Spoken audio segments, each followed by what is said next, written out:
My name is Danielle Harper, and this is the story of how everything was taken from me. I used to believe that betrayal came from strangers, from enemies, from people who already hated you. I never imagined it would come from my own sister. I never imagined she would smile at me while stealing my life. I grew up in a quiet suburb outside Columbus, Ohio. Maple trees lining the sidewalks, 4th of July block parties, the kind of neighborhood where people waved from their porches and pretended everything was perfect. My sister, Vanessa, was 2 years older than me, and from the beginning, she was the sun. Blonde, loud, magnetic. The kind of girl who could walk into a room and make it orbit around her. Teachers adored her. Boys followed her. My parents, especially my mother, treated her like something fragile and rare. I was quieter, dark hair, bookish, careful with my words. I learned early that if Vanessa wanted something, she got it. Her choice of restaurant, her choice of movie, her college paid for without question. When I got into a better university than she did, my mother said, "Well, Vanessa just has different strengths." Different strengths. That was the phrase that followed me my whole life. When I met Aaron Whitmore, I was 28 and finally living in Chicago. I'd built something for myself. An apartment in Lincoln Park, a stable marketing job downtown, friends who knew me as more than Vanessa's sister. Aaron was steady, calm, the kind of man who listened when you spoke. He worked in commercial real estate, drove a navy blue Lexus, called his mom every Sunday. He made me feel chosen. When he proposed on a cold December night by the lakefront, snow falling around us like a movie scene, I said yes before he even finished asking. For once in my life, something was mine. The wedding planning started fast. A summer ceremony at a restored barn venue in Michigan, white roses, string lights, a live acoustic band. Vanessa offered to help. "I want this to be perfect for you," she said, hugging me tightly. I should have known.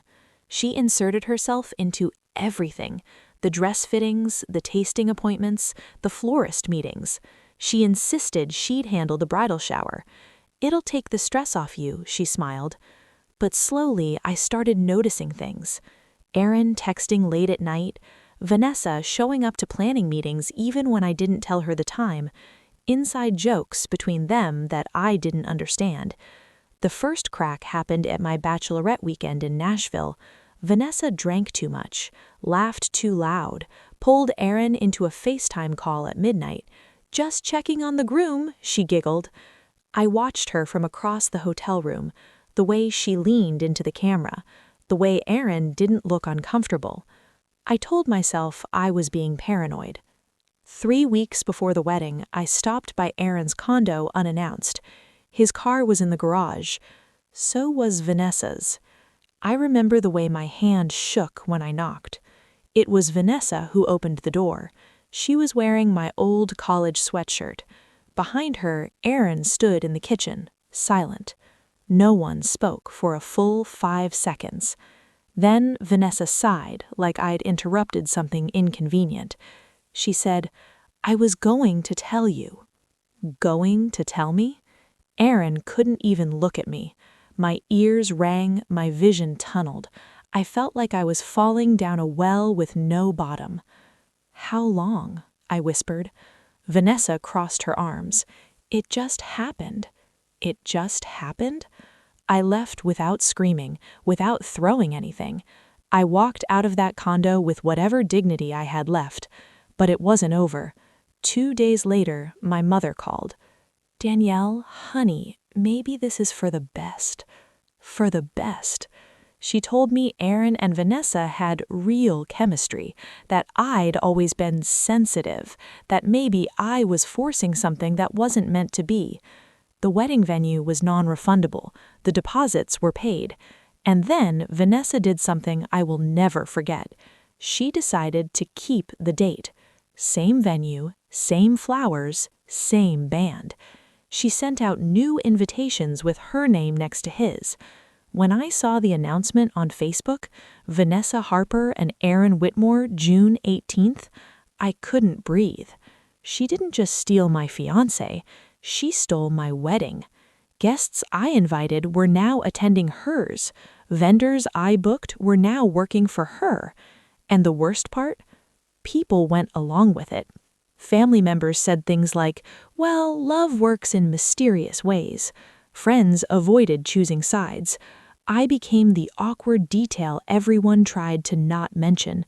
For 2 weeks, I didn't leave my apartment. I watched their engagement photos online, the same pier by Lake Michigan where he proposed to me. She wore white. That's when something inside me shifted. Grief turned into something colder, clearer. Vanessa had always relied on one thing, the belief that I would stay quiet, that I would swallow it, that I would disappear. She underestimated me. I knew things about Vanessa, things she'd buried carefully. During the wedding planning, she'd asked me to help her consolidate debt, credit cards, personal loans, maxed out accounts from years of reckless spending. I'm good with paperwork. She'd given me access to everything: bank statements, private emails, even a folder she'd forgotten to log out of on my laptop. In that folder were messages, not just with Aaron, with other men, including one from a married real estate developer in Chicago, explicit, detailed, dated only a month before she started sleeping with Aaron. Vanessa wasn't in love. Vanessa wanted to win. And Aaron? Aaron valued reputation above everything. His firm had a strict morality clause for partners. Scandals mattered. I didn't act immediately. Revenge rushed is revenge wasted. Instead, I attended the bridal shower she'd planned for herself. Yes, I went. I wore a simple navy dress, smiled politely, accepted the pitying glances. Vanessa hugged me dramatically in front of everyone. "I'm so glad you're here," she whispered in my ear. I leaned closer. So am I. The wedding day arrived hot and bright. The barn was decorated exactly how I'd imagined. White roses, string lights, my seating chart template. I arrived early, not as a guest, as someone who had a final delivery. 3 days before the ceremony, I mailed an anonymous package to Aaron's law firm's compliance department.